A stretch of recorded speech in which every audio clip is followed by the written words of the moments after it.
उद्योग मंत्री हर्षवर्धन चौहान ने बताया कि हिमाचल प्रदेश कांग्रेस सरकार अपने 2 वर्ष का सफल कार्यकाल पूरा करने जा रही है। इसके उपलक्ष्य में 11 दिसंबर को एक भव्य कार्यक्रम आयोजित किया जाएगा। कार्यक्रम में हिमाचल प्रदेश के अलग अलग हिस्सों से 25 से 30 हजार लोग भाग लेंगे। शिमला में मीडिया से रूबरू होते हुए उद्योग मंत्री हर्षवर्धन चौहान ने कहा कि प्रदेश कांग्रेस सरकार के 2 वर्षों का कार्यकाल बेहद चुनौतियों भरा रहा। कांग्रेस सरकार को हिमाचल में आर्थिक संकट विरासत में मिला, फिर प्रदेश में आपदा आई जिसमें 10,000 करोड़ से ज्यादा का नुकसान हुआ और फिर भाजपा ने प्रदेश कांग्रेस सरकार को अस्थिर करने के प्रयास किए। राज्यसभा चुनाव के दौरान भाजपा नेताओं ने विधायकों की खरीद फरोख्त की, वहीं कांग्रेस सरकार को गिराने का असफल प्रयास भी किया, लेकिन भाजपा का मिशन लोटस खरीद फरोख्त करने के बावजूद भी सफल नहीं हो पाया। उन्होंने कहा कि कांग्रेस सरकार अपना 2027 तक का कार्यकाल मजबूती के साथ पूरा करेगी।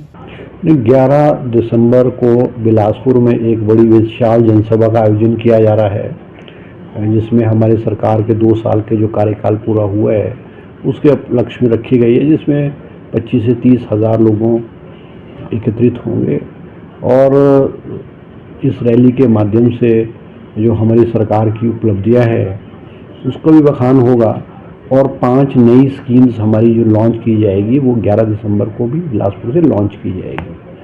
क्योंकि 2 साल का जो हमारा कार्यकाल है ये उपलब्धियों भरा कार्यकाल है और ये बात ठीक है कि इसमें बहुत सारी चुनौतियां जो है इस सरकार को फेस करनी पड़ी, जिसमें जो है हमारी जो फाइनेंशियल पोजीशन है वो विरासत में जो हमें जो ख़राब हालत थी वो हमें मिली है और उसके बाद आपदा आई जिसमें हिमाचल प्रदेश में 10,000 करोड़ का नुकसान हुआ, 550 से अधिक लोग मारे गए।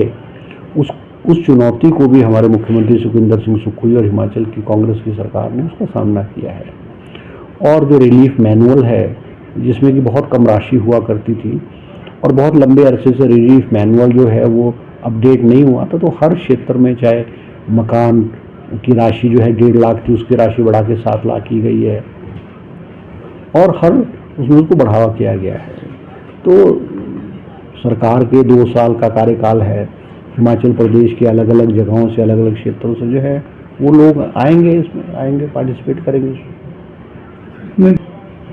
जो मुझे जानकारी है, मुझे ऐसा लग रहा है कि राजीव शुक्ला जी का, तो मुझे लगता है कन्फर्म्ड है कि राजीव शुक्ला जी तो दिल्ली से आ रहे हैं, क्योंकि पार्लियामेंट का सेशन जो है वो चला हुआ है और कांग्रेस के जितने भी वरिष्ठ नेता हैं वो पार्लियामेंट सेशन में भी व्यस्त हैं। तो ऐसा लगता है मुझे कि राजीव शुक्ला के अलावा कोई और की तो अभी कोई कंफर्मेशन नहीं आई है। ये देखो, भारतीय जनता पार्टी जो है वो हमारी विरोधी पार्टी है, वो हमारी तारीफ थोड़ी करेगी। उसका एक विपक्षी पार्टी के नाते उसका जो दायित्व है, उसका जो काम है वो सरकार की आलोचना करना है।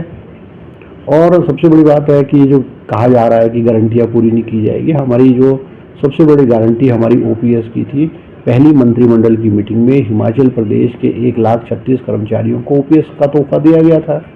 दूसरी गारंटी जो हमने कहा था कि हम हिमाचल प्रदेश में जो शिक्षा का स्तर है, गुणवत्ता है, उसको बढ़ाएंगे और Rajiv Gandhi day boarding school के रूप में हिमाचल प्रदेश के 68 चुनाव क्षेत्रों में, अधिकांश क्षेत्रों में जो Rajiv Gandhi day boarding school खुल गए हैं।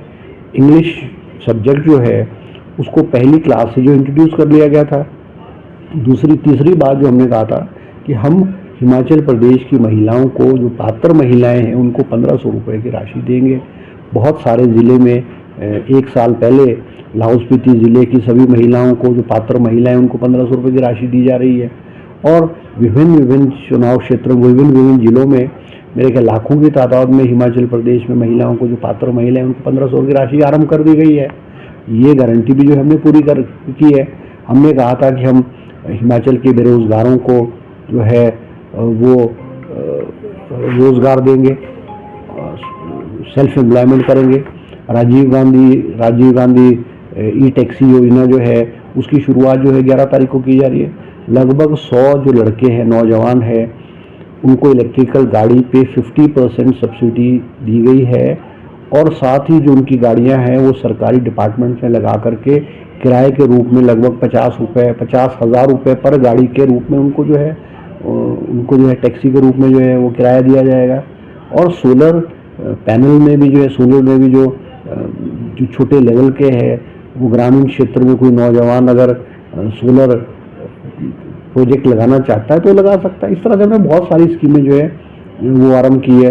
गोबर वाली स्कीम जो है उसकी इंट्रोडक्शन भी जो है वो 11 तारीख को शुरुआत जो है की जाएगी। हमने कहा कि हम ग्रामीण क्षेत्रों में जो किसान हैं, बागवान है, उनको जो है उनकी जो आर्थिक स्थिति को सुधारेंगे। यूनिवर्सल कार्टन जो है वो इंट्रोड्यूस कर दिया गया हिमाचल प्रदेश में। और जो दूध की कीमत है, जो गाय के दूध की कीमत जो है वो 32 रुपये हुआ करती थी, वो 45 रुपये कर दी गई। और जो भैंस का दूध है जो 46 रुपये हुआ करता था, उसकी कीमत जो है वो 55 रुपये कर दी गई है। तो हर क्षेत्र में हमारी कांग्रेस की सरकार ने मुख्यमंत्री सुखविंदर सिंह सुक्खू के नेतृत्व में विकास किया, हिमाचल प्रदेश को आगे बढ़ाया। ठीक है, प्रदेश की आर्थिक स्थिति तंग है, हम जो अपेक्षा केंद्र सरकार से करते थे उस आधार पे हमको केंद्र से पैसा नहीं मिला है। हिमाचल प्रदेश के इतिहास में पिछले साल बहुत बड़ी आपदा आई, मगर जो हमारे जितना नुकसान हुआ था उसकी एवज में हमको जो हमारा हक है वो केंद्र सरकार से भी नहीं मिला है। आज भारतीय जनता पार्टी का जो है वो हमारी सरकार को गिराने की कोशिश की गई, इन्होंने ऑपरेशन लोटस इनका फेल हुआ है। और अब आज बीजेपी को ये लगता है कि हिमाचल की जनता ने इनको दोबारा नकारा है। जो संख्या बल विधायकों का 40 हमारे 2022 में था, आज जब दोबारा उपचुनाव हुआ तो हमारा संख्या बल आज 40 विधायकों का है।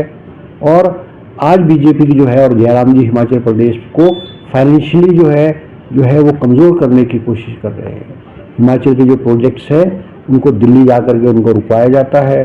जो हमारी एड है, जो हमारा हक है, उसको भी रोकने की कोशिश की जा रही है, कि जो मुझे लगता है दुर्भाग्यपूर्ण है। ये हिमाचल प्रदेश के जो है हितों में ऐसा उनको नहीं करना चाहिए। मगर इसके बावजूद भी जो है मैं ये दावे से कह सकता हूँ कि हिमाचल प्रदेश की कांग्रेस की सरकार मुख्यमंत्री सुखविंदर सिंह सुक्खू जी के नेतृत्व में मजबूत है और 5 साल का कार्यकाल ये सरकार जो है पूरा करेगी।